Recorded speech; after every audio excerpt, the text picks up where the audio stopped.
তীব্র তাপদাহে অতিষ্ঠ জনজীবন। কেউ মাটির শীতলতায় নিজেকে এলিয়ে দিয়েছে, কেউ বা গাছের ছায়ায় খুঁজে ফিরছে শান্তির নীড়। এরই মাঝে গিয়েছিলাম এক ফেস্টিভ্যালে। কানায় কানায় পূর্ণ ছিল চারপাশ, মানুষে গিজ গিজ করছিল। অতিথির বক্তৃতায় কারও মনোযোগ নেই। বাহিরে বের হয়ে দেখি কি দারুণ মনোযোগ দিয়ে মানুষ জুতো পলিশ করা দেখছে। দেখতে দেখতে রাত হয়ে গেল।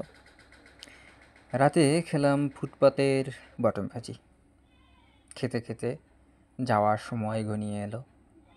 যেতে যেতে ভাবছি, আমাদের যখন কেউ বলে জীবনের লক্ষ্য কী, তখন আমাদের সামনে উঠে আসে ডাক্তার, ইঞ্জিনিয়ার, কোনো না কোনো জীবিকার কথা। জীবিকা একটা জীবনের লক্ষ্য হয় কিভাবে? জীবন কি এতই সংকীর্ণ? জীবনের অর্থ তো বিশাল। জীবন মানে তো অনেক কিছু। জীবন কত মহৎ, কত বিস্তীর্ণ, অথচ সামান্য জীবিকাই জীবনের লক্ষ্য।